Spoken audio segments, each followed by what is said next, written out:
వెంటనే యుద్ధానికి బయలుదేరి ఆ ముందు నిలబడి ఒక్కొక్క బాణం తీసి అభిమంత్రిస్తోంది. మామూలుగా ఏదో బాణాలు వేయడం కాదు, చిల్లర బాణాలు. బాణం చేత్తో పట్టుకుని అభిమంత్రిస్తోంది. ఆగ్నేయాస్త్రం, వారుణాస్త్రం, వీటిని అభిమంత్రించి ఆ అల్లెత్రాడికి తగిలించి ఆకర్ణాంతము వరకు లాగాలి. దాన్ని ధైర్యంగా ధనస్సును నిలబెట్టి గురి చూసి మొక్కవోని ధైర్యంతో వింటినారిని ఆకర్ణాంతము లాగి వదిలిపెట్టాలి. అప్పుడు పెద్ద ధనుస్తుంది. అసలు ఆ వింటినారిని ముందు లాగి చూస్తారు. ఆ టంకారం అంటారు. ఠం ఠం ఠం అని భీషణ ధనుల వింటన్నారి సారించి వైకుంఠుండా రఘురామమూర్తి సమరోత్సాహుండై విజృంభించి. రామచంద్రమూర్తి ధనుష్ టంకారం చేసే పడిపోయేవారు చాలా మంది. అటువంటి టంకారం కృష్ణ భగవానుడు చేసినా కూడా ఆ ధనుష్ టంకారం చేసి బాణప్రయోగం చెయ్యడం ప్రారంభించింది. పోతన గారంటారు, సవర్ణ కంకణ జనజన నినదంబు సింజీ నీ రవముతో చెలిమిచేయ తాటంకమణిగణ ధగధగ తీత్తులు గండమండల రుచుల్ కప్పికొనగా ధవల తారాపాంగ ధల ధల రోచులు బాణజాల ప్రభా పటలిన నత శరపాత ఘుమఘుమ శబ్దంబు పరిపంధి సైనిక కలకల స్వనములుడుప వీర శృంగార భైరౌద్ర విస్మయములు కలిసి భామినియ్యనో కాకయనగా నిషువు తొలగుట దివుచుట ఏయుటెల్ల ఎరుగ రాకుండనని చేసే ఇందువదన. ఆవిడ సవర్ణ కంకణ జనజన నినదంబు సింజినీరవముతో చెలిమిచేయ ఒక్కొక్క బాణాన్ని ఇలా తీసి అత్తొడిగి లాగుతుంటే ఆవిడ చేతులకి పెట్టుకున్నటువంటి కంకణధ్వనులు కలకణ కనకనకనకనమని కంకణాలు చప్పుడవుతుంటే ఆ విడిచిపెట్టబడినటువంటి బాణం బయలుదేరుతున్నప్పుడు ముందు ఝుమ్మని శబ్దంతో పెడుతుంది. ఈ శబ్దం ఈ కంకణధ్వని కలిసి కొత్త ధ్వనులు వచ్చేయట. ఇంతకు ముందు అలా యుద్ధం చేసిన ఆడదేది మా అమ్మ జగదంబ చేసింది వేరనుకోండి, సత్యభామ చేస్తోంది ఇవాళ. అందుచేత ఆ కంకణధ్వనులు ఆ బాణధ్వనులు కలిసిపోయేట. తాటంకమణిగణ ధగధగ దీప్తులు గండమండల రుచుల కప్పికొనగా. ఇంతకు ముందెప్పుడు అంతఃపురంలో ఉండడం, చల్లగా హాయిగా ఉద్యానవనాల్లో ఉండడం తప్ప అంత ఎండలో గరుత్మంతుడి మీద యుద్ధం చేయడం కందిపోయి ఎర్రగా అయిపోయేట. దానికి తోడు ఆ సత్యభామాదేవి పెట్టుకున్నటువంటి కుండలముల కాంతి బుగ్గల కాంతితో కలిసి ముఖమండలం అంతా ఒక కొత్త కాంతితో దీప్తించేస్తోందిట. శరపాత ఘుమఘుమ శబ్దంబు పరిపంధి సైనిక కలకల స్వనములుడుప. ఒక్కొక్క బాణం తీసి ఎప్పుడు వేస్తోందో తెలియదు, ఎప్పుడు తీస్తోందో తెలియదు. ఆ బాణాలు వేసేస్తుంటే ఝం ఝం ఝం మన ధ్వనితో బాణాలు వెళ్ళిపోతుంటే అమ్మో అయ్యో ఆ బాణాలు తగి పడిపోతున్న వాళ్ళ ధ్వని ఈ ధ్వని కలిసిపోయి కొత్త ధ్వనులు వచ్చేస్తున్నాయి. అలివేలు మంగాపట్నంలోనూ వెంకటాచలంలోనూ గంటలు మోగిస్తారు, ఘంటాపాణి అని ఉంటారు. దానికి వాళ్ళు మొదట కొట్టినప్పుడు ఒక ధ్వని వస్తుంది. దాని వైబ్రేషన్స్ ఆ గంటలు కొట్టినప్పుడు జం జం జం జం అని వచ్చి కలిసిపోతే సుప్రభాత సేవ దగ్గర మీరు కూర్చున్నారనుకోండి, ఈ ధ్వని తరంగాలన్నీ కలిసిపోయి ఒక విచిత్రమైనటువంటి శబ్దానుభూతికి మీరు లోనైపోతారు. అటువంటి ధ్వనులు చేస్తోంది ఆవిడ. వీర శృంగార భయరౌద్ర విస్మయములు కలిసి భామినీయనో కాకయ్యనగా. వీరరసం, శృంగారరసం, భయరసం, రౌద్రరసం. ఇందులో మనకొక విషయం ఆశ్చర్యమయ్యచ్చు. ఏమండి యుద్ధభూమి కదా, యుద్ధభూమిలో శృంగార రసం ఎక్కడ ఉంటుంది? యుద్ధభూమిలో వేసేటప్పుడు బాణాలు వేస్తుంటారు తప్ప శృంగార రసం చూసేటటువంటి దుర్మార్గుడి యందు ఉంటుందేమో గాని ఆడవచ్చింది యుద్ధానికని ఆవిడ యందు శృంగార రసం ఉండదు కదా. మరి శృంగార రసం అన్న మాట పోతన గారు ఎలా వాడారు అంటే వెంటనే పోతన గారు చమత్కారం చేస్తారు. ఎంత గొప్ప పద్యం చెప్పారో చూడండి. పరుజూచున్ వరజూచు ఒంపనలరింపన్ రోష రాగోదయ విరత భ్రూకుటి మందహాసములతో వీరంబు శృంగారముంజరగన్ కన్నుల కెంపు సొంపు పరగన్ చండాస్త్ర సందోహమున్ సరసాలోక సమూహమున్ నెరపుచున్ చంద్రాస్య హేలాగతిన్. ఆవిడ నిజంగా యుద్ధాన్ని పోతన గారికి చెల్లింది మహానుభావుడు రామచంద్రమూర్తి పలికించారు కనుక ఆయన ఎటువంటి లైవ్ ఇస్తారో చూడండి. పరుచూచున్ ఇటు చూస్తుంది అటు నరకాసురుడి వంక, వాడి సైన్యం వంక చూసి, వరుజూచు ఇటు కృష్ణుడి వంక చూస్తుంది, చూసా నవ్వు నవ్వుతుంది. చూసి ఇంతమంది ఉన్నారు ఏం వేస్తాననుకుంటున్నారా చూడండి అని ఓ బాణం తీసి తొడిగి కరెక్టేనా అని ఇలా వేస్తుందట. భ్రుకుటి ముడి వేసి తీవ్రంగా వాళ్ళ వంక చూస్తుందట, విడిచిపెడుతుంది. ఆగ్నేయాస్త్రం వెళ్ళి అక్కడ పడిపోయి వాళ్ళు దహించుకుపోతుంటే అంటది అంటే ఆయన అంటే అట్ట. ఇప్పుడు ఏం చేస్తాంది? అటు భయానకం, ఇటు శృంగారం ఏకకాలమునందు పోషిస్తోంది. ఇలా యుద్ధం చేసిన వాళ్ళు ఎవరూ లేరు. జగదంబ కూడా యుద్ధం చేస్తే వీరరసంతోనే చేసింది ఆవిడ. ఇలా ఏకకాలమునందు అటు వీరరసం, ఇటు శృంగారరసం ఎవరు చేస్తారండి? సత్యభామ చేసింది అలాగా. అందుకని వరుజూచు ఒంపనలరింపన్ రోష రాగోదయా విరత భ్రూకుటి మందహాసములతో వీరంబు శృంగారముంజరగన్ కన్నుల కెంపు సొంపు పెరగన్ చండాస్త్ర సందోహమున్ సరసాలోక సమూహమున్ నెరపుచున్ చంద్రాస్య హేలాగతిన్. అస్త్రశస్త్రములను విడిచిపెట్టేస్తుంటే ఎదురుగుండా ఉన్నవాళ్లు భయపడిపోయి బాబోయ్ ఏమిటా మొహం అంత కోపం అన్నట్టుండేది. ఇలా కృష్ణుడి వంక చూసినప్పుడు అన్నప్పుడు చంద్రబింబంలా ఉండేది. అమ్మో మా ఆవిడికి ఇన్ని విద్యలొచ్చా అని పొంగిపోయేవట. అలా కృష్ణుడి వంక చూసేదిట. ఏకకాలమునందు రెండు రసములను పోషిస్తూ యుద్ధం చేస్తోంది. ఎందుకు సత్యభామ యుద్ధం అన్నారో, అసలు సత్యభామ యుద్ధం అంటే ఏమిటో చూతురు కానీ ఆఖరణ ఓహో ఇదా తల్లి గొప్పతనం అంటే అని ఆశ్చర్యపోతారు ఆ పేరుకి. అలినీలాలక చూడనొప్పెసగే భృత్యాలీఢ పాదాంబుతో అలిక స్వేద వికీర్ణ కాలకలతో ఆకర్ణ కానీత సల్లలిత జ్ఞానక పుంఖదీధితులతో లక్ష్యావలోకంబుతో వలయాకార ధనుర్విముక్త విశిక వ్రాతాహతారాతి. అలా బాణాలు వెయ్యగా వెయ్యగా వెయ్యగా వెయ్యగా ఆవిడకి వేసుకున్నటువంటి ఆ కేశపాశ కబరీబంధములోంచి కొన్ని వెంట్రుకలు లేచి నల్లటి తుమ్మెదలు ముఖం మీదకొచ్చాయా అన్నట్టుగా నుదురు మీద పడ్డాయిట. కొద్దిగా నుదుటి మీద చెమట పట్టిందిట. ఆ చెమట మీద ఇలా వెంట్రుకలు అంటుకున్నాయిట. ఇంకా రాను రాను రాను రాను పగతులతో యుద్ధం పెరిగిపోతోంది. వాళ్లు కూడా ఆడదరికి ఉపేక్షిస్తే వీళ్ళేది చంపేస్తోందని వాళ్ళు కూడా పెద్ద పెద్ద యోధులందరూ ముందుకొచ్చారు. ఇప్పుడు చాలా గురి చూసి కొట్టాలి వాళ్ళ గుండెల మీద.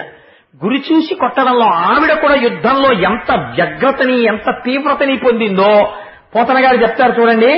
వికీర్ణ కాలకలతో ఆకర్ణ కానీత సల్లలిత జ్ఞానక పుంకదీధితులతో లక్ష్యావలోకంబుతో ఒక్కొక్క బాణం తీసి ఎన్ని కాంతులు ఏకకాలమనందొచ్చాయో పోతన గారు దర్శనమిస్తున్నారు. ఒకటి ఎడమకాలు ముందు పెడుతోందిట, కుడికాలు వెనక్కి పెడుతోందిట, కుడికాలు కొద్దిగా ఉంచుతోందిట. ఎందుకు? ఇప్పుడు గురి చూసి కొట్టాలి యోధుల మీదకి. పెద్ద పెద్ద వాళ్ళందరూ వచ్చారు.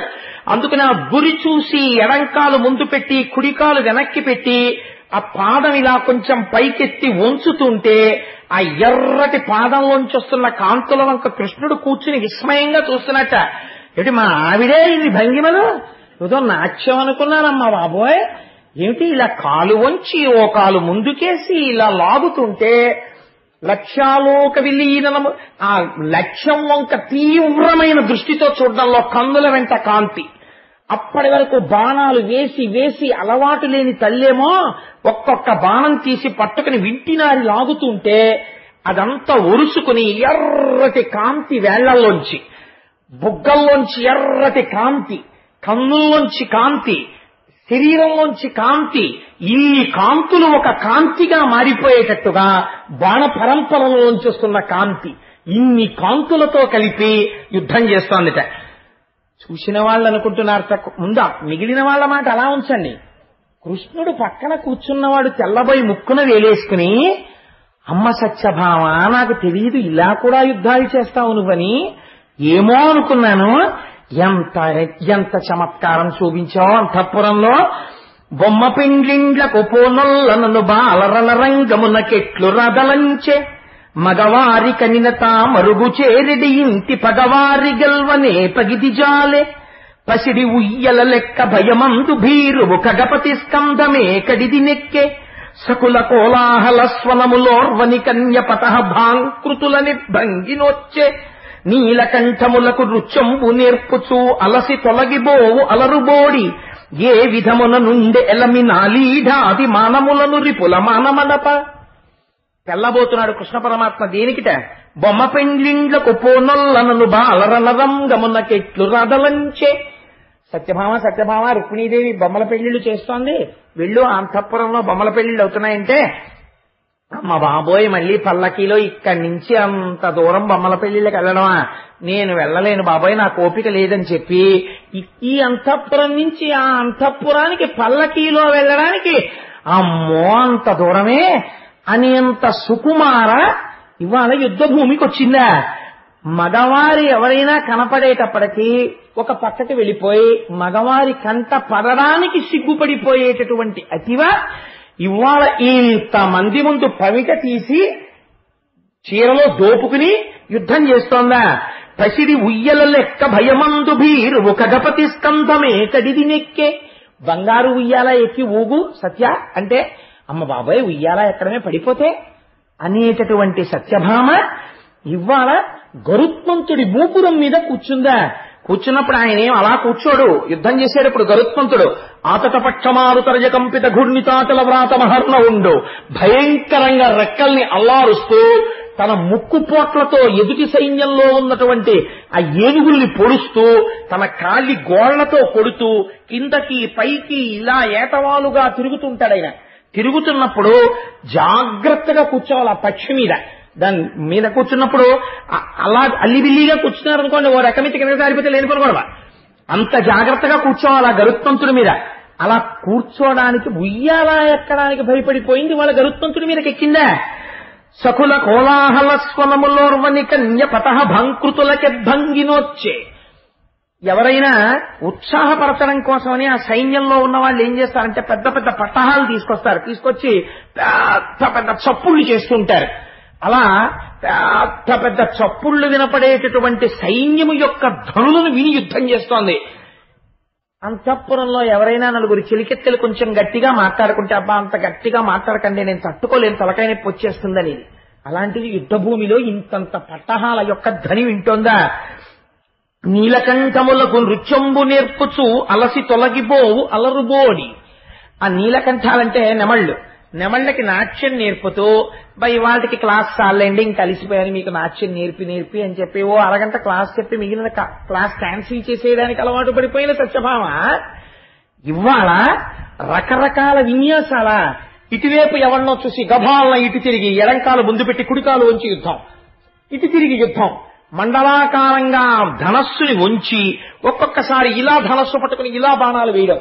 ఏమిటిది ఎప్పుడు నేర్చుకుంది అసలు, ఎప్పుడు ఎలా చేస్తోంది యుద్ధం?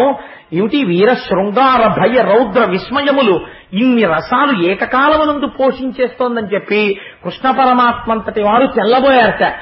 తెల్లబోయి ఆయన అంటారు వీణ చక్కగా పట్ట వెరవిరుంగని కొమ్మ బాణానలం బెట్లు పట్ట నేర్చే మ్రాకును త్రీగ కూర్పంగ నెరనిలేమ గుణమునే క్రియధను కోటి కూర్చే సరసముచ్చము గృవ్వజాల నియబల ఏ నిపుణత సంధించ నిశిత శరము చిలుకకు పద్యంబు చెప్పనేరని తండ్రి అస్త్రమంత్రంబులెన్నడభ్యసించే పలుకుమనిన పెక్కు పలుకని మగుదు ఏగతిన నొచ్చ సింహ గర్జనములు అనగముర శత్రి త్రిజగదభిరామ గుణధామ చారు సత్యభామ. కృష్ణ పరమాత్మంతటి వారు ఎంత గొప్ప మాటలు వాడారో చూడండి. వీణ చక్కగా పట్ట వెరవెరుంగని కొమ్మ బాణాననం బెట్లు పట్ట నేర్చే. వీణ వాయించు సత్య, ఇవాళ నేను చాలా అలిసిపోయాను, ఒక్కసారి నువ్వు వీణ వాయిస్తే సంతోషంగా ఉంటుందంటే ఆ వీణ సరిగ్గా పట్టుకోవడం రాక అటు పెట్టుకుని ఇటు పెట్టుకుని అసలు వీణ నేర్చుకునేటటువంటి వాడికి వీణ పట్టుకోవడం రావాలి ముందు కదండి. ఆ చేతిని కింద నుంచి తీసి ఆ మెట్ల మీద జాగ్రత్తగా పెట్టి ఆ కుడి చేతి వేలు ఒకదాంతోటే తీగని వాయిస్తూ ఈ మెట్ల మీద ఎడం చెయ్యి కలపగలగాలి. లేకపోతే ఈ చెయ్యి కూడా మీటడమే చేసాయనుకోండి ఇంకా వీణానాదం ఉండదు, అందులో ఏదో భయంకర ధ్వనులు వస్తాయి. అందుకని దాన్ని పట్టుకోవడం అనేటటువంటిది ముందు చాలా అందమైన విషయం. నేను విశాఖపట్నంలో ఉన్నప్పుడు ఒక ఆయన్ని నాకు స్కూటర్ నేర్పండి అని అడిగాను. అడిగితే ఆయన అన్నాడు రేపు పొద్దున్న 9 మా ఇంటికి రండి కోటేశ్వరరావు మీకు స్కూటర్ నేర్పుతానన్నాడు. అంటే నేను ఆయన ఇంటికి వెళ్ళాను. ఇంకేముంది ఇవాళ చక్కగా అలా స్కూటర్ ఎక్కి వెళ్ళిపోవడమే నేనని అనుకున్నాను. అంటే ఆయన అన్నాడు స్టాండ్ తీయండి ముందు అన్నాడు. స్టాండ్ తీసి పడిపోయింది స్కూటర్. అంటే ఆయన అన్నాడు అలా కాదు, స్టాండ్ తీసేటప్పుడు ఇలా పట్టుకోవాలి, ఇలా లాగాలి అని చెప్పాడు. స్టాండ్ వేయండి అన్నాడు. ఓసారి పడిపోయిందిగా బుద్ధి వచ్చింది. ఎలా వేయాలో దాన్ని ఈడ్చేశాను వెనక్కి. ఈడ్చేస్తే అలా కాదు, కుడికాలతో స్టాండ్ని భూమి మీదకి నొక్కి బండిని తేల్చాలి అని ఓ 4 మాటలు స్టాండ్ తీయండి స్టాండ్ వేయండి చెప్పి రేపు రండి అన్నాడు. నీ అసాధ్యం కూడా నేర్పలేదా అంటే నేర్పాడా అంటే నా కోరిక తీరలేదు. నేనేదో ఇలా కిక్కు కొట్టి అలా వెళ్ళిపోవడమే అనుకున్నాను. ఇదేదో స్టాండ్ అయ్యి నేర్పు వదిలేశాడు అని అనుకున్నాను. కానీ అలా నేర్పారు కాబట్టి జాగ్రత్తగా వచ్చిందేమో, అది వేరు మాట అనుకోండి. కాబట్టి కృష్ణ పరమాత్మ అంటారు, వీణ చక్కగా పట్ట వెరుంగని కొమ్మ బాణాననం బెట్లు పట్ట నేర్చి. వీణ పట్టుకో అంటే వీణ పట్టుకోవడం సరిగ్గా రానటువంటి సత్యభామ ఇవాళ ఈ బాణ పరంపర ఎలా పట్టుకోగలుగుతోంది?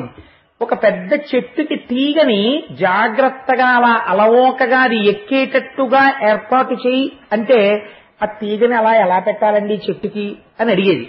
అటువంటిది ఇవాళ ఇంత భయంకరమైనటువంటి యుద్ధంలో ఈ ధనస్సుని ఎలా పట్టుకుంటోంది?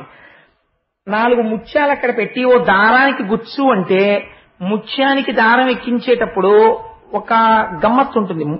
ఎక్కించడం అలవాటు ఉన్నవాడైతే ముందేం చేస్తాడు, ముత్యం ఎక్కించేయడు, దారం చివర ముడేస్తాడు ఎక్కించిన ముత్యం జారిపోకుండా. లేకపోతే ఏమవుతుంది, ఓ ముత్యం ఎక్కించేసి రెండో ముత్యం ఎక్కించడానికి ఇలా ఇలా ఇలా ఇలా ఇలా పైకెత్తాడు అనుకోండి, ఈ ముత్యం జారిపోతుంది. ఎప్పుడూ ఓ ముత్యమే ఉంటుంది దారానికి. అలా అంటుంటే కృష్ణుడు చూసి నవ్వేవాచ, అదేం ముత్యాలు ఎక్కించడం, కింద ముడేయాలి సత్యా అని. ఓహో ముడేయాలా, ముడేలా వేయాలో అనేది. అంటే ఇలా వేయాలంటే వేలు కట్టేసుకునేది. అప్పుడు అన్నీ నేర్పుకున్నాడు మహానుభావుడు. ముత్యాలు ఎక్కించడం రానటువంటి స్త్రీ ఇవాళ ఏ నిపుణతతో ఇన్ని అస్త్రాలని ఇన్ని మంత్రాలని చదివి ఇలా ప్రయోగం చేసేస్తోంది బాణాలు. చిలుకపు పద్యంబు చెప్పనేరని తన్వి అస్త్రమంత్రంబులెక్కడ అభ్యసించే.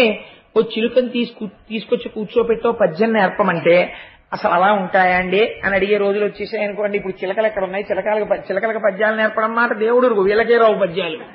కాబట్టి ఇప్పుడు ఇంక చిలకకి పద్యాలు నేర్పడం అన్న ప్రశ్నే లేదు, గొడవ లేదు అసలు. అందులో చిలకలకి ఓ గొడవ వెళ్ళిపోయింది, నేర్చుకోక్కర్లేదు. వాటికి వచ్చింది ఏదో వాటికి ఉంటే చాలు. కాబట్టి చిలుకకి ఒక పద్యం నేర్పడంలో అలిసిపోయేటటువంటి స్వభావం ఉన్నటువంటి సత్యభామ ఇవాళ ఇన్ని అస్త్రముల యొక్క మంత్రాలను ఎలా జ్ఞాపకం తెచ్చుకుని వెయ్యగలుగుతోంది? ఏమైనా కాసిన కబుర్లు చెప్తూ అంటే ఇది సాధారణంగా వివాహమైనటువంటి కొత్తల్లో ఉండేటటువంటి సందర్భం. భర్తకేదో వినాలని ఉంటుంది, అందుకని ఏమైనా చెప్పు అంటాడు. అంటే ఏం చెప్పను అంటుంది ఆవిడ. ఏం చెప్పను కాదు, ఏమైనా చెప్పు అంటాడు. ఏమైనా చెప్పు అంటే ఏం చెప్పనంటుంది ఆవిడకు మొహమాట. అందుకని ఆయనకు ఒక అభిప్రాయం ఏర్పడుతుంది, ఎక్కువ మాట్లాడదు అంటాడు. అది చెప్పమనగానే ఇంకా 2 గంటలు శుక్లాంబరధరం విష్ణుం శశివర్ణం చతుర్భుజం మొదలెట్టేసి అనుకోండి. అప్పుడు ఆయన భయపడతారు కూడా, బాబా ఇదేంటి ఇలా స్వస్తి ఎప్పటికి చెప్తుందో, ఈవిడికి కోటేశ్వరారు ఉపన్యాసాలు ఎక్కువ వినే అలవాటు ఉందో చెప్తాం అనుకుంటారు కదా. అందుకని తక్కువ మాట్లాడే లక్షణం అంటే ఆ దాంపత్య ధర్మాన్ని ఎంత మనస్సులో అవగాహన చేసుకుని ఎంత దర్శనం చేసి రచన చేస్తున్నారో చూడండి పోతన గారు. అది అందుకే ఆ కవి చూడనటువంటి చోటు ఉండదు, తాను మానసిక దర్శనం చేస్తాడు. సత్యభామ కృష్ణుల యొక్క దాంపత్య జీవితములో వాళ్ళిద్దరూ ఏం మాట్లాడుకుంటారో, ఆవిడ ఏం తక్కువ మాట్లాడుతుందో కూడా తాను ఆలోచించి పద్యరచన చేయగలుగుతున్నారు పోతన గారు. ఇది వారి ప్రౌఢిమ, వారి మానసిక ఉపాసన బలం మహానుభావుడికి.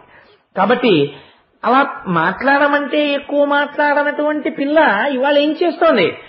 మామూలుగా యుద్ధం చేయరు, నిశ్శబ్దంగా మాట్లాడకుండా యుద్ధం చేయరు. యుద్ధం చేసేటప్పుడు వాడేదో అరుస్తాడు, ఆగో అనో పెద్ద కేకేస్తారు, సింహగర్జనలు చేస్తుంటారు. ఇంతంత సింహగర్జనలా, ఇంతంత అరుపుల నోర్మోయ్ అని అరుపేసి ఓ అరుపరిచి ఓ బాణం వేస్తుంటుంది. ఏమిటి అరుపులు ఏమిటి, కేకలు ఏమిటి, సింహగర్జనలు ఏమిటి, ఏమిటి సత్యభామే అని అడిగిపోతున్నాడు ఆయన చూసినటువంటి వాడు. అనగమెర్రస త్రిజగదభిరామ గుణధామచారు సత్యభామ సత్యభామ. ఈ విధంగా 3 లోకములలో ఉన్నవాళ్లు కూడా తెల్లబోయేటటువంటి రీతిలో అందరూ ఆశ్చర్యపోయి చూసేటట్టుగా సత్యభామ యుద్ధం చేస్తోంది. జావల్లీధ్వని గర్జనంబుగా సురల్ సారంగా యుధంబున ఆ వల్లింద్ర శరాసనంబుగా సరోజక్షుండు మేఘంబుగా తా విద్యుల్లత భంగి నింతి సురజిద్దావాగ్ని మగ్నంబుగా బ్రావృత్కాలము చేసే పానచయ మంభశ్రీ కరశ్రేణిగాం. పోతన గారి ఊహలే వేరుగా ఉంటాయి. ఆవిడ చేసేటటువంటి యుద్ధంలో కృష్ణ పరమాత్మయే మేఘం, ఆవిడే ఆ మేఘం మధ్యలో ఉన్నటువంటి మెరుపుతీగ. ఎందుకంటే వాళ్ళిద్దరూ కూర్చుని ఉన్నారు కాబట్టి. ఆవిడ చేతిలో పట్టుకున్నటువంటి ధనస్సే ఇంద్రధనస్సు, ఆవిడ చేతిలోంచి వస్తున్నటువంటి బాణ పరంపరలే వర్షధారలు. ఈ వర్షధారల కోసమే చూస్తున్న చాతక పక్షులు దేవతలు. ఈ వర్షధారలలో తడిసిపోతున్నటువంటి దావాగ్ని వంటి వారు రాక్షస సైన్యం. కాబట్టి ఈ అగ్నిహోత్రాన్ని చల్లారుస్తోంది, దేవతల యొక్క కోరికే తీరుస్తోంది. అంటే ఎన్ని లక్షల మంది సైన్యాన్ని తెగటార్చిందో ఆ తల్లి. ఇంతమందిని చంపుతోంది. చంపుతుంటే ఏడుస్తున్న వాళ్ళు చాలా మంది ఉన్నారు, ఉల్లాసపడుతున్నవాడు ఒక్కడున్నాడు. ఎవరు? కృష్ణ పరమాత్మ. ఆశ్చర్యపోతున్నాడు ఆయన. రాకేందు బింబమై రవిబింబమయ్యొప్పు నీరజాతేక్షణ నెమ్మొగంబు కందర్పకేతువై ఘనధూమకేతువై అలరుపు బోడిచే లాంచలంబు భావజు పరిధియై ప్రళయార్కు పరిధియై మెరయునా కృష్ణయై మెలత చాప అమృత ప్రవాహమై అనల సందోహమై తనరారు ఇంటి సందర్శనంబు హర్షదాయి మహాదోషదాయి పరచు ముద్దరాలి బాలవృష్టి హరికి నరికి జూడ అందంద శృంగార వీరరసములోలి విస్తరిల్ల. ఎంత గొప్ప సీసపద్య రచన చేశారంటే నిజంగా పోతనామాచ్యుల వారు. రాకేందు బింబమై, పూర్ణమైనటువంటి చంద్రుడు పౌర్ణమి నాడు ఎలా ఉంటాడో ఆ చంద్రబింబాన్ని చూస్తున్నప్పుడు మనస్సు అంత ఉల్లాసంగా ఉంటుంది. ఎంత బాగున్నాడు రా చంద్రుడు అంటారు. పౌర్ణమి నాటి చంద్రుణ్ణి చూసి ఏమిటండి బాబా చంద్రుడు అలా ఉన్నాడన్నవాడిని నేను ఇప్పటిదాకా పుట్టి బుద్ధిరికి తెలియదు. ఆ చంద్రబింబాన్ని చూడగానే ఎవడైనా ప్రసన్నత పొందుతాడబ్బా ఎంత బాగున్నాడో చంద్రుడు అంటాడు. అలా కృష్ణ పరమాత్మకి పూర్ణ చంద్రబింబంలా కనపడుతోంది. రాక్షసులకి మధ్యందిన మార్తాండ బింబంలా కనపడుతోంది ఆవిడ ముఖం. కందర్పకేతువై ఘనధూమకేతువై అలరుపు బోడిచే లాంచలంబు. ఆ యుద్ధం చేసేటప్పుడు వంగి ఆ బాణపరంపర వేస్తుంటే ఆ దోపుకున్నటువంటి పవిట ఆ చీరలోంచి బయటికి వచ్చి ఎగిరింది. ఇలాగ ఎగిరితే ఆవిడ ఒక్కసారి మళ్లీ తీసి ఇలా చుట్టుకుంది, ఇలా దోపుకుంది. ఆ ఎగిరినటువంటి పవిట రాక్షసులకేమో ఏదో తోక చుక్క కనపడినట్టుగా కనపడింది. వాళ్ళ పాలిట దుష్యకులం కింద. కృష్ణ భగవానుడికి మాత్రం అలా చూసేటప్పటికీ కందర్పకేతువై మన్మధుడి జెండాలా కనపడింది. భావజు పరిధియై ప్రళయార్కు పరిధియై మెరయునా కృష్ణయై మెలత చాప. ఆ తల్లి యుద్ధం చేస్తున్నప్పుడు ఆవిడ ముఖమండలమునందుండేటటువంటి దీప్తి, ఆ కాంతి, గుండ్రమైన కాంతి చూసేటటువంటి రాక్షసులకేమో ప్రళయకాలంలో ఉదయించినటువంటి సూర్యబింబం చుట్టూ ఏర్పడినటువంటి పరివేశంలా కనపడుతోందిట. పక్కనే కూర్చున్నటువంటి కృష్ణ భగవానుడికేమో మన్మధుడు ఏర్పరిచినటువంటి వలయంలా కనపడుతోందిట. అమృత ప్రవాహమై కృష్ణుడికేమో అమృత ప్రవాహంలా కనపడుతోంది ఆవిడ. అనల సంతోహమై అగ్నిపుంజంలా రాక్షసులకి కనపడుతోందిట. తనరారు ఇంటి సందర్శనంబు హర్షదాయి మహారోషదాయి పరచు ముద్దరాలి బాణవృష్టి.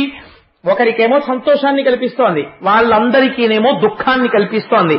ఇలా అరికి చూడ హరికి సంతోషాన్ని కల్పిస్తోంది, శత్రువులకి బాధ కల్పిస్తోంది. ఇటువంటి భయంకరమైనటువంటి యుద్ధం చేసి చెమట పట్టేసి ముంగురులన్నీ నుదుటు కంటికి పోయినటువంటి సత్యభామ వంక చూసి అప్పటికే అందరూ నిహతులైపోయారు.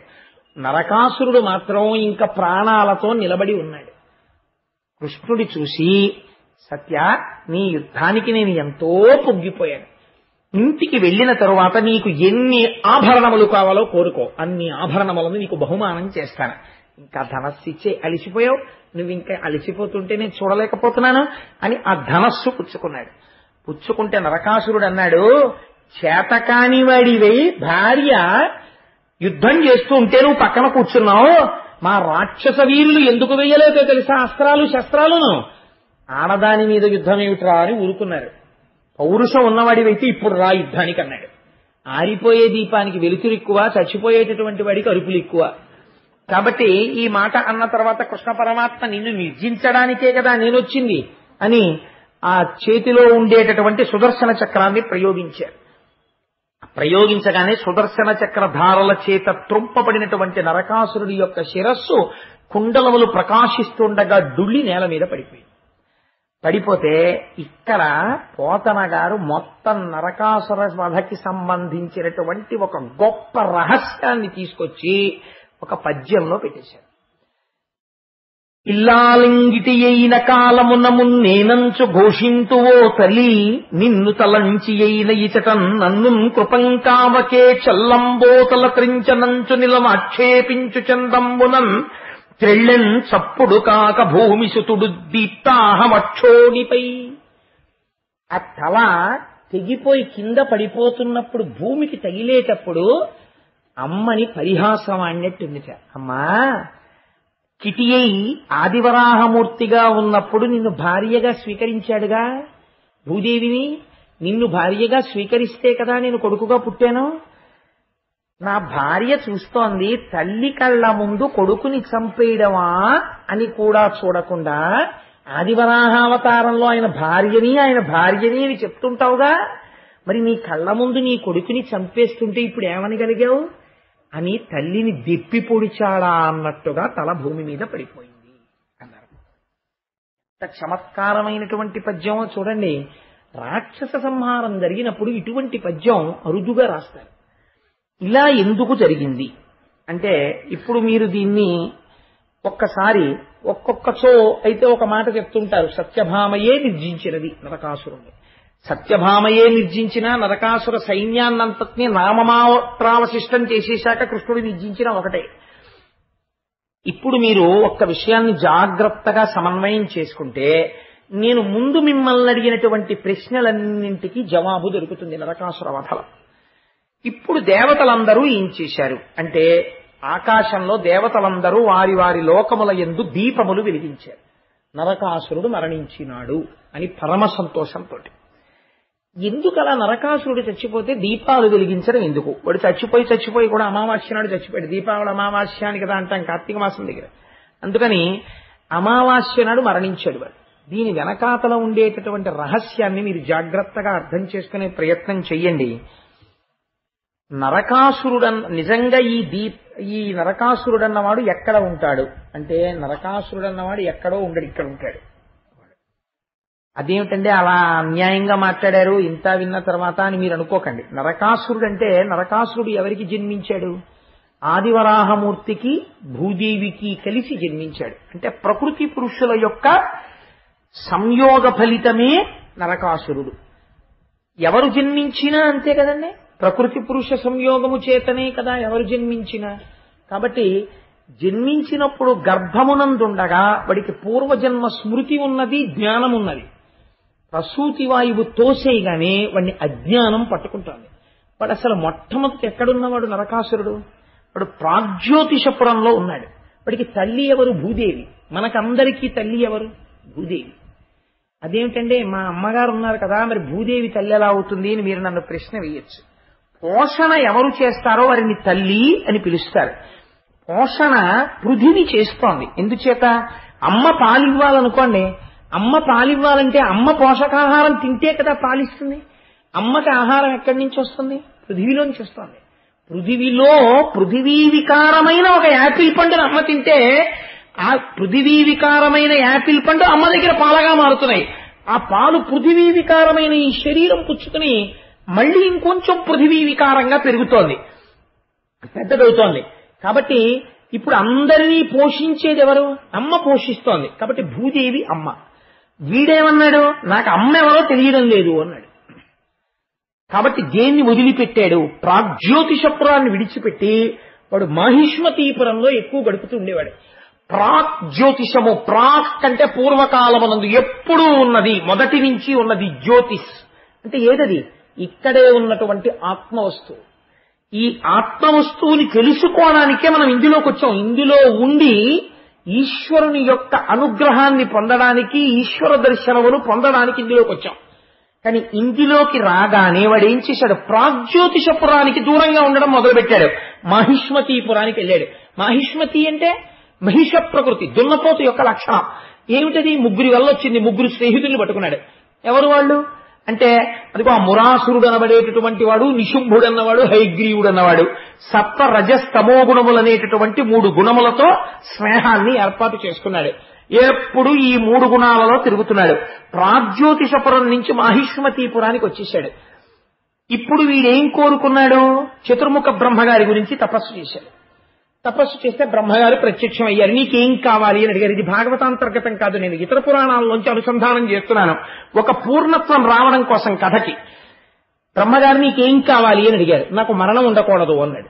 అంటే ఈ మాట చాలా మంది అడిగారన్నా, అది ఇవ్వడం కుదరదు. ఇంకో మాట అడుగన్నారు. అంటే వాడు వెతుక్కుంటున్నాడు, ఏం అడుగుదాం. బ్రహ్మగారు అన్నారు, ఒక భయం నీకు లేదుగా, అమ్మ చేతిలో చచ్చిపోతావని నీకు వరం ఇస్తాను, అమ్మ పుచ్చుకుంటావా అన్నారు. అంటే వాడనుకున్నాడు, అమ్మకి పెంచడం తెలుసు తప్ప అమ్మకి చంపడం తెలియదు కదా, కాబట్టి నాకు చావు లేదని అలాగే ఈ వరం అన్నాడు. కాబట్టి నువ్వు మీ అమ్మ చేతిలోనే చచ్చిపోతావురా అని వరం ఇచ్చాడు చతుర్ముఖ బ్రహ్మగారు. వీడిప్పుడు అమ్మ చేతిలో చచ్చిపోతాను కాబట్టి నా తల్లి ఎవరు అని వెతకడం మొదలెట్టాడు. తెలుసుకోలేకపోయాడు. ఆఖరికంటే అజ్ఞానంలో ఉన్నాడు. మహిష్మతీపురంలో, ప్రాగ్జ్యోతిషపురంలో ఉంటే వాడికి తెలిసిపోను ఆవిడే నా తల్లి అని. వాడు తెలుసుకోలేకపోయాడు. తెలుసుకోలేక ఇప్పుడు ఏం చేశాడు అంటే అదితి కుండలములను అపహరించాడు. అదితి కుండలములను అపహరించడం అంటే ఏమిటో తెలుసా అండి? ఏదో వాళ్ళ ఇంట్లోకి వెళ్ళి ఆవిడ చెవులకు పెట్టుకున్నటువంటి ఆభరణాలు తీసి పెట్టిలో పెడితే వీడు వెళ్ళి ఆ పెట్టి తీసేసి ఆ ఆభరణాలు ఎత్తుకొచ్చేసాడు అనుకోండి. అది అంత పెద్ద విశేషం పురాణంలో చెప్పుకుని పోతనగారు అంధీకరించవలసిన విషయమును నేను మీకు చెప్తే మీరందరూ వినవలసిన విషయం ఏమిటండి? అదితి కుండలములను అపహరించుట అంటే ఏమిటో తెలుసా? దితి అంటే ఖండం, అదితి అంటే ఖండము కానిది, అంటే ముక్క కానిది. ముక్క కానిది ఏది చెప్పండి? ఆకాశం. మీరు ఇప్పుడు ఈ తివాచీను ముక్క చేస్తానన్నారు అనుకోండి, చేయగలరు. లేకపోతే నీటిని 2 ముక్కలు చేస్తాను అన్నారు అనుకోండి, చెయ్యొచ్చు. ఐస్ కింద చేసి విడగొట్టచ్చు. కానీ మీరు ఆకాశాన్ని ముక్కలు చెయ్యండి, మీరు చేయలేరు ఆకాశాన్ని. ఆకాశం ఎప్పుడు ఏకత్వంతోనే ఉంటుంది. అదితి అంటే ఖండము కానిది ఆకాశము. ఇప్పుడు ఈ ఆకాశానికి 2 కుండలాలు ఉన్నాయి ప్రకాశిస్తూ. ఏమిటవి? సూర్యుడు, చంద్రుడు. ఈ సూర్యచంద్రులు ఇద్దరు గమనము, కదులుతుంటారు. సూర్యచంద్రులు కదిలితే ఏమవుతుంది? మన ఆయుర్దాయం తగ్గిపోతుంది. సూర్యోదయం అయిందనుకోండి, నా ఆయుర్దాయం కొంత వెళ్ళిపోయినట్టే. రేపటి సూర్యోదయం అయిపోయిందనుకోండి, నా ఆయుర్దాయంలో 12 గంటలు వెళ్ళిపోయింది. రేపు సూర్యాస్తమయం అయిందనుకోండి, నా ఆయుర్దాయంలో ఇంకో 12 గంటలు వెళ్ళిపోయింది. చంద్రోదయ చంద్రాస్తమయములు, సూర్యోదయ సూర్యాస్తమయాల్లో ఆయుర్దాయం వెళ్ళిపోతోంది. వీడేమంటున్నాడు? నేను ఆ కుండలమును దొంగిలించానన్నాడు. అంటే కాలము యొక్క ప్రసరణ నా మీద లేదన్నాడు. అంటే అజ్ఞానమునందున్నాడు, నాకు మరణము లేదన్నాడు. అది అదితి కుండలములను తస్కరించడం అంటే. కాబట్టి ఇప్పుడు ఏం చేశాడు? చతుర్దశీ కన్యని వివాహం చేసుకున్నాడు. ఎవరి చతుర్దశీ కన్య? త్వష్ట ప్రజాపతి యొక్క కూతురు. త్వష్ట అంటే ఎవరు? త్వష్ట అంటే తొలుచున్నది అని నిఘంటువులకు అర్థం. తొలిచేది మాయ. మాయ అంటే ప్రకృతి. ప్రకృతి అంటే 14 భువనాలు. 14 భువనాలే చతుర్దశి. కాబట్టి చతుర్దశీ కన్యని వివాహం చేసుకున్నాడు. అంటే 14 భువనములు మాయకి చిక్కి ఈ భోగభాగ్యాలన్నీ శాశ్వతం అనుకున్నాడు. కాబట్టి ఇప్పుడు ఏమైంది? త్వష్ట ప్రజాపతి యొక్క కుమార్తె అయిన 14 భువనములను తనదనుకుంటున్నాడు. అనుకుని ఈ చతుర్దశి తనది అన్నాడు.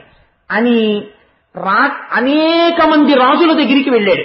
వెళ్ళిన చోటల్లా వాడు చేసినటువంటి చమత్కారమైన పని ఏమిటో తెలుసా అండి? నరకాసురుడు ఆ రాజుని చంపడం, ఆ రాజుల పిల్లల్ని తీసుకురావడం. మీకు రావణాసురుడి ప్రకృతిలో వాడు కొంతమందిని చెరబట్టాడు, కొంతమందిని అనుభవించాడు. నరకాసురుడి యొక్క ప్రకృతి ఏమిటో తెలుసా అండి? వాడు ఏ స్త్రీని వాడు అనుభవించలేదు. 16,000 మంది కన్యల్ని తీసుకొచ్చి కారాగారంలో పెట్టాడు. నరకాసుర వధ అయిపోయిన తర్వాత కృష్ణ పరమాత్మ అంతఃపురంలోకి వెళ్ళాడు. ఈ 16,000 మంది కృష్ణుణ్ణి చూసి ఈయన్ని మనం భర్తగా పొందితే బాగుండును అనుకున్నారు. 4 దంతాల ఏనుగులు, 2 దంతాల ఏనుగులు ఎక్కించి వీళ్ళందరినీ ఆయన ద్వారకా నగరానికి పంపించేసి ఇంద్రుడి దగ్గరికి వెళ్లి వచ్చిన తర్వాత ఈ 16,000 మందికి 16,000 అంతఃపురాలు కట్టి 16,000 మందిని ఏకముహూర్తమునందు 16,000 రూపాలతో వివాహం చేసుకున్నాడు ఒకే కృష్ణుడిగా కనపడుతూ. ఇప్పుడు ఎంతమంది భార్యలయ్యారు? ఇందాక 8, ఇప్పుడు 16,000. వీడు తెచ్చిన 16,000 ఎందుకు పనికొచ్చాయంటే కృష్ణుడికి పెళ్లాలు చేయడానికి పనికొచ్చాయి. అంతే కదండి. ఈ 16,000 మందిని వీడి జీవితం అంతా కలిపి తెచ్చి చెరసాలలో పెట్టాడు. 16,000 మందిని తీసుకొచ్చి చెరసాలలో పెట్టడము అంటే ఏమిటో తెలుసా అండి? ఈశ్వరుడు షోడశ కళా ప్రపూర్ణుడు. 16 కళలు ఉంటాయి. ఆ 16 కళలు ఏవని చెప్తారో తెలుసా? పృథివీ, ఆపస్, తేజో, వాయు, ఆకాశము, అన్నము, వీర్యము, మంత్రము, తపస్సు, మనస్సు, ప్రాణము, శ్రద్ధ, లోకము, నామము, కర్మ. ఈ 16ంటికి కలిపి 16 కళలని పేరు. ఈ 16గా ఈశ్వరుడు కనపడితే సకల అని పిలుస్తారు. ఈ 16 లేకుండా నిర్గుణుడుగా ఆత్మగా కనపడితే నిష్కళ అని పిలుస్తారు. ఇప్పుడు వీడేం చేశాడు? ఈ 16 ఈశ్వరుడి యొక్క కళలివి. పృథివీ మనం సృష్టించలేదు, వాయువు మనం సృష్టించలేదు, నీరు మనం సృష్టించలేదు. కానీ ఇవన్నీ నావి అన్నాడు, చెరసాలలో బంధించాడు. నాకు మృత్యువు లేదు, ఇవన్నీ నావి అన్నాడు. ఇవన్నీ ఈశ్వరుడివి అనలేదు. 16 కళలని రకరకాలుగా నామనుకోవడమే 1000 అంటే అనంతమని పేరు సంస్కృతంలో. అందుకే ఎవరికి చెప్పినా 1000 నామాలే. విష్ణు సహస్రం, లలితా సహస్రం, లక్ష్మీ సహస్రం. ఎవరికన్నా సహస్రం నుంచి ఉండడం ఏంటి అంటే సహస్రం అని ఎందుకంటారంటే అనంతం. ఆ నామాలు ఇంకంతకన్నా చెప్పలేం. ఎన్ని నామాలు ఆయన నామాలే. సహస్రం అంటే 16 వేలు అయ్యాయి. అంటే ఎన్ని మాటలు నావి అన్నాడో అన్ని మాటలు వాడివి కావు, ఈశ్వరుడివి. ఈ 16 కళలు 16,000 మంది కన్యలు. వాళ్ళు ఎవరికి చెందినవారు? ఈ 16 మనవి కావు, ఈ 16 ఈశ్వరుడివి.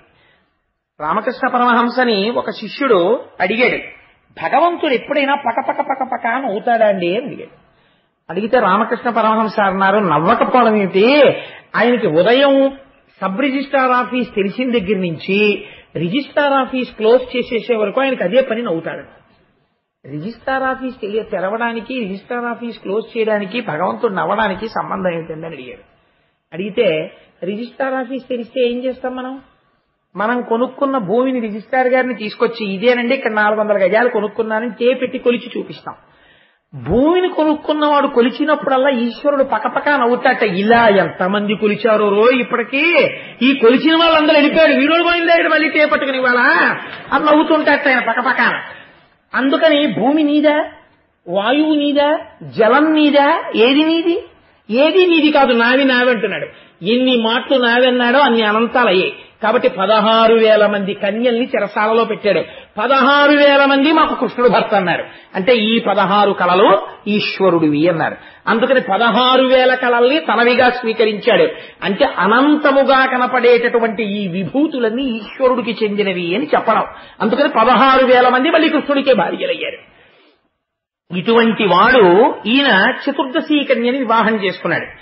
చేసుకున్న తర్వాత ఇప్పుడు ఎవరి చేతిలో చచ్చిపోవాలి? బ్రహ్మగారి వరం ప్రకారం అమ్మ చేతిలోనే చచ్చిపోవాలి. ఇప్పుడు అమ్మ ఎవరు? భూదేవి. ఇప్పుడు ఆ భూదేవి చంపేయాలి. ఇప్పుడు భూదేవి అంశగానే సత్యభామ వచ్చింది. భూదేవి అంశే సత్యభామాదేవి. అందుకే సత్యభామ అన్న పేరే పెట్టడం వెనకాతల ఒక రహస్యం ఉంది. ఇంత యుద్ధం, సత్యభామ యుద్ధం చెప్పడం వెనకాతల సత్యభామ యొక్క యుద్ధం వింటే వచ్చే ఫలితం ఏమిటో తెలుసా అండి? ఎందుకన్ని పద్యాలు చెప్పానో చెప్పనా? సత్య అంటే ఏమిటి? మారనిది. మారనిది ఏది ప్రపంచంలో? పరమేశ్వరుడు ఒక్కడే, బ్రహ్మం ఒక్కటే మారదు. మిగిలినవన్నీ మారిపోతుంటాయి. ఇవాళ ఉన్నది రేపు ముసలిదైపోతుంది. ఇవాళ ఉన్న నల్ల వెంట్రుక రేపటికి తెల్ల వెంట్రుక అయిపోతుంది. ఇవాళ ఇంతే ఉన్న వెంట్రుక రేపటికి పొడుగు అవుతుంది. ఇవాళ పొడుగైన వెంట్రుక కత్తిరించేస్తే రేపటికి పొట్టు అయిపోతుంది. అన్నీ మారుతాయి. మారని వాడు ఈశ్వరుడు ఒక్కడే. మారని ఈశ్వరుణ్ణి ఆధారం చేసుకుని మారుతుంటుంది జగత్తు. మారని వాడు సత్యమైతే ఆ సత్యము యొక్క కాంతి, మా సంపద, ఆ సత్యము యొక్క కాంతి వలన వచ్చే సంపద మీకు ఎక్కడ కనపడుతుందో తెలుసా అండి? భూమిలో కనపడుతుంది. ఎలా? మీరు ఒక వడ్డు గింజ పట్టుకెళ్లి భూమిలో పెట్టి ఇన్ని నీళ్లు పోశారనుకోండి, ఈ నీరు, ఈ భూమి, ఆ సూర్యకిరణం తగిలి సత్యమైనటువంటి పరమాత్మ యొక్క కాంతి చేత, అనుగ్రహం చేత ఈ వడ్డు గింజలోంచి రేపటికి ఒక మొక్క పైకొచ్చింది. మీకొచ్చిన సంగీతం అంతా మొక్క దగ్గర పాడండి. ఆ వడ్డు గింజలోంచి తీసుకురండి, రాయి మీరు పెట్టి మొలకెత్తదు. మట్టిలో పెట్టి నీరు, సూర్యుడు పడితే మొలకెత్తుతుంది. ఈ మూడు కలిపితే మొలకెత్తగలిగిన తత్వం ఎవరు తెచ్చారు? అదే ఈశ్వరుడు. ఇప్పుడు ఇది మా సంపద అయింది. మీ ఇంటికి బస్తాడు ధాన్యం వచ్చింది. సత్య మా భూదేవి ఐశ్వర్యం. కాబట్టి ఇప్పుడు గరుత్మంతుడి మీద కృష్ణుడి పక్కన సత్యభామగా కనపడుతున్నది ఎవరు? ఈశ్వరుడి సొత్తు అయిన భూసంపద. ఇప్పుడు ఎవరి చేతిలో చచ్చిపోతాడు? భూదేవి చేతిలోనే చచ్చిపోతున్నాడు. చతుర్ముఖ బ్రహ్మగారు ఏమన్నారు? మీ అమ్మ చేతిలో చచ్చిపోతా ఉన్నారు. ఇప్పుడు సత్యభామ అంటే ఎవరు? సాక్షాత్ ఈశ్వరుడి పత్ని అయిన భూమి. ఆ సంపద రాశీభూతమై ఆయన పక్కన నిలబడింది. లక్ష్మీ అంశ అయితే రుక్మిణి, భూవంశ అయితే సత్యభామ. అందుకని ఆవిడికి ఇంకో పేరు ఉండదు, సత్యభామగానే ఉంటుంది. అందుకని సత్యభామగా వచ్చి బాణప్రయోగం చేసింది. ఎప్పుడు చచ్చిపోయాడు? అమావాస్య నాడు చంపేశారు నరకాసురుడు. అమావాస్య నాడే చంపడం ఎందుకు అంటే, నరకాసురుడు చచ్చిపోతే పట్టాభిషేకం ఎవరికి అవుతుందో తెలుసా అండి? భగదత్తుడికి అవుతుంది. భగదత్తుడు ఎవరు? నరకాసురుడు కొడుకు. నరకాసురుడి కొడుకు పేరు భగదత్తుడు. నరకాసురుడు అమావాస్య నాడే చచ్చిపోవాలి. అమా అంటే కూడా అని, అమా అమా అంటే సంస్కృతంలో కూడా కూడా అని, వాస అంటే ఉండుట ఉండుట అని. చంద్రమా మనసో జాత చక్షో సూర్యో అజాయత అంటుంది పురుష సూక్తం. మనస్సుకి చంద్రుడికి సంబంధం. అమావాస్య నాడు చంద్రుడు ఉండడు. అంటే మనస్సు ఏమైపోయింది? ఇప్పటి వరకు నేను నాది అని సంసార భావమునందు ఉన్నటువంటి మనస్సు సూర్యుడిగా ఉన్న నారాయణుని ఎందుకు కలిసిపోయింది ఈ చంద్రుడి యొక్క తేజస్సు. కాబట్టి ఇప్పుడు ఎక్కడికి మనస్సు కూడిపోయింది ఆయనతోటి. అమావాస్య అంటే కూడి ఉండుట, ఆయనతో కలిసి ఉన్నది. అంటే ఇప్పుడు పైన ఉన్నటువంటి అజ్ఞానమంతా కూడా నశించినది సత్యభామ యొక్క అనుగ్రహము చేత, ఆ భూదేవి యొక్క అనుగ్రహము చేత, ఆ బ్రహ్మ సంపద యొక్క అనుగ్రహము చేత, బ్రహ్మజ్ఞాన సంపద యొక్క అనుగ్రహము చేత. పోతే ఏది మిగిలిపోయింది?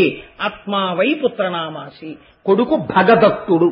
భగ అంటే భగవన్లో భగ, షాడ్గుణ్యములు అంటే ఆత్మతత్వము తెలుసున్నవాడు మిగిలిపోయాడు. అమావాస్య ఈశ్వరుడు యందు మనస్సు లయమైపోయింది. ఇప్పుడు ఇది ఏ స్థితిని చూపిస్తోంది? మనం పుట్టిన తరువాత మనం దేన్ని పొందాలో చూపిస్తోంది. మనం పుట్టి ప్రాగ్జ్యోతిషంలో ఉండవలసిన వాళ్ళ మహిష్మతిలో పడిపోయి చతుర్దశిని పెళ్లి చేసుకుని ఊళ్ళో అన్ని తీసుకొచ్చి ఇంట్లో పెట్టి అన్ని నావి నావి నావి అని బతుకుతూ ఫస్ట్ ప్రజాపతి కూతుర్ని తెచ్చుకుని మాయలో పడి కొట్టుకుంటుంటే అమావాస్య నాడు భూదేవి సత్యభామగా వచ్చి మననైనా చిట్ట చివరికి ఎవరు కలుపుకోవాలి? భూదేవి కలుపుకోవాలి. అందుకని ఈ రహస్యం తెలిస్తే సత్యభామాదేవి యుద్ధాన్ని ఎవరు వింటున్నారో వారికి బ్రహ్మజ్ఞానము ఒక జన్మలోనైనా కలుగుతుంది, వాళ్ళకి అదృష్టం పడుతుంది. ఆ బ్రహ్మజ్ఞానం కలిగితే నరకుడు మరణిస్తాడు. అమావాస్య నాడు సూర్యనారాయణుడితో మనస్సు చేరిపోయింది, మనస్సు పోయింది, జ్ఞానం ఉండిపోయింది. ఆ జ్ఞానము చేత తాను పరబ్రహ్మమయ్యాడు. ఈ శరీరం అన్న భ్రాంతి పోయింది, భగదత్తుడు ఉండిపోయాడు. భగదత్తుడికి పట్టాభిషేకం అయిపోయింది. ఖైదులో ఉన్న 16,000 మంది కృష్ణుడు భార్యలైపోయారు. అంటే ఇదంతా ఈశ్వర విభూతి అని తాను అంగీకరించి నమస్కరించి నిలబడిపోయాడు. ఇంతకన్నా గొప్ప పండగ ఏముంటుంది? ఆత్మతత్వం తెలియడం. అందుకని దేవతలు దివ్యలు వెలిగించారు. దీపావళి పెట్టండిరా దీపాలన్నారు, మోగించండిరా బాణసంచారం లేదు.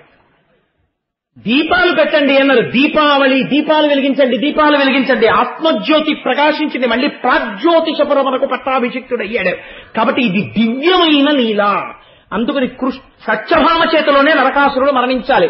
శరీరం పోవడం అన్నది ఎప్పటికైనా భూమిలోకే వెళ్ళాలి తప్ప ఎవడి శరీరమైనా సరే, ఎంత గొప్ప శరీరమైనా సరే, ఏమంటే నాది ఇంత గొప్ప శరీరం కదా, మహా అయితే ఏమంటాడండి? మా పొలంలో సమాధి కట్టండి అంటాడు. వాడి పొలంలో అయితే మాత్రం మట్టిలోకి బోడేంటి, వాడి పొలంలోకి పోతాడు. లేకపోతే ఇంకా విర్రుండిపోతే ఏమన్నా, మా ఇంటి వెనకాల మీరు కప్పెట్టేయండి అన్నాడు. అక్కడైతే మాత్రం ఏమైంది? మట్టిలోకే పోయాడు. ఎక్కడికి వెళ్ళినా ఎప్పటికైనా ఎందులోకి వెళ్ళిపోతావు? భూమిలోకే వెళ్ళిపోతావు. కాబట్టి తల్లి చేతిలో మరణము అంటే శాస్త్ర రహస్యమును తెలుసుకొనుట, శరీర స్థితిని తెలుసుకొనుట, ఆత్మతత్వమును తెలుసుకొనుట, దీంట్లోంచి వెలుగులు వచ్చాయి. అది దీపావళి. అందుకని దీపములు వెలిగించారు అని నరకాసుర వధ వెనక మన జన్మ వృత్తాంతాన్ని మన ప్రస్థానాన్ని పెట్టి, అందుకని ప్రాగ్జ్యోతిషమని చెప్పి దీపావళి పండగ ఎప్పటికీ చేయవలసినదే, దీపములు వెలిగించండి అని పెద్దలు నిర్ణయించి, మన ఋషులు ఏం చేసినా వెర్రెక్కి పెచ్చెక్కి చెప్పరు. ఇంత ఆంతరమైన కథ ఉంది. వాడికి అర్థం కాదేమో పాపం, వాడికి ఎలాగైనా అందంగా చెప్పి వాడు వినేస్తే తెలిసి విన్నాడో తెలియక విన్నాడో, విన్నంత మాత్రం చేత వాడికి ఫలితం వచ్చేయాలి. అందుకని కృష్ణుణ్ణి పక్కన కూర్చోబెట్టి సత్యభామ యుద్ధం చేస్తున్నట్టు చెప్తారు. ఇప్పుడు సత్యభామ యుద్ధాన్ని సంతోషంగా విన్నాడనుకోండి, తెలిసి విన్నా తెలియక విన్నా ఎవరి యుద్ధం వింటున్నారు మీరు? సత్యభామ, ఈశ్వరుడి యొక్క కాంతి సంపద యొక్క యుద్ధమును వింటున్నారు. ఆ యుద్ధం దేని మీద ఉంటుంది? అజ్ఞానం మీద ఉంటుంది. కాబట్టి ఇది విన్నవాడు ఏం పొందుతాడు? జ్యోతినే పొందుతాడు. ఇంత గొప్పగా 2 స్థాయిలలో ఇంత అందమైన ఆవిష్కరణ చేసినటువంటి పోతనామాచ్యుల వారి పాదాల విందములకు వీరొక్కసారి నమస్కరిస్తూ మన కోసమని ఇంత గొప్ప లీల చేశాడు పరమాత్మ నరకాసుర సంహారంలో. కాబట్టి ఒక్క 11 మాటలు స్వామి నామం చెప్పుకుని బయలుదేద్దాం.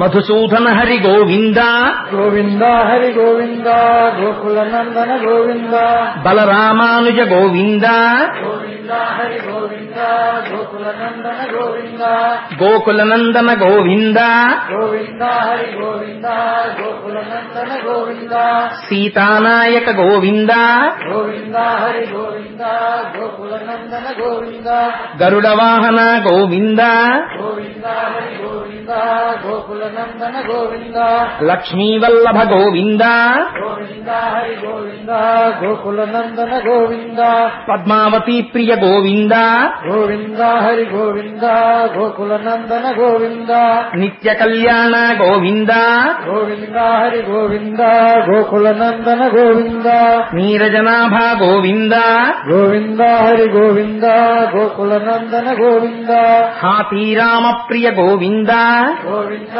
హరి గోవింద గోకుల నందన గోవింద అపన్నివారణ గోవింద గోవింద హరి గోవింద గోకుల నందన గోవింద శ్రీనివాస గోవింద గోవింద హరి గోవింద గోకుల నందన గోవింద శ్రీ వెంకటేశ గోవింద గోవింద హరి గోవింద గోకుల నందన గోవింద మంగళాశాసన పరై పదాచార్య పురోగమై సర్వైశ్చ పూర్వైరాచార్యై సత్కృతాయాస్తు మంగళం.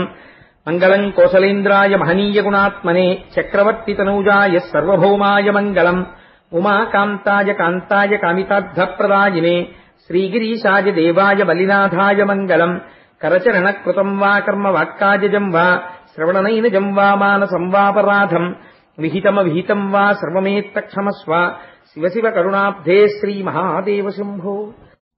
విహితమవిహితం వా సర్వమేత్తక్షమస్వ శివ శివ కరుణాబ్ధే శ్రీ మహాదేవ శంభో. సర్వం శ్రీ ఉమామహేశ్వర పరబ్రహ్మార్పణమస్తు.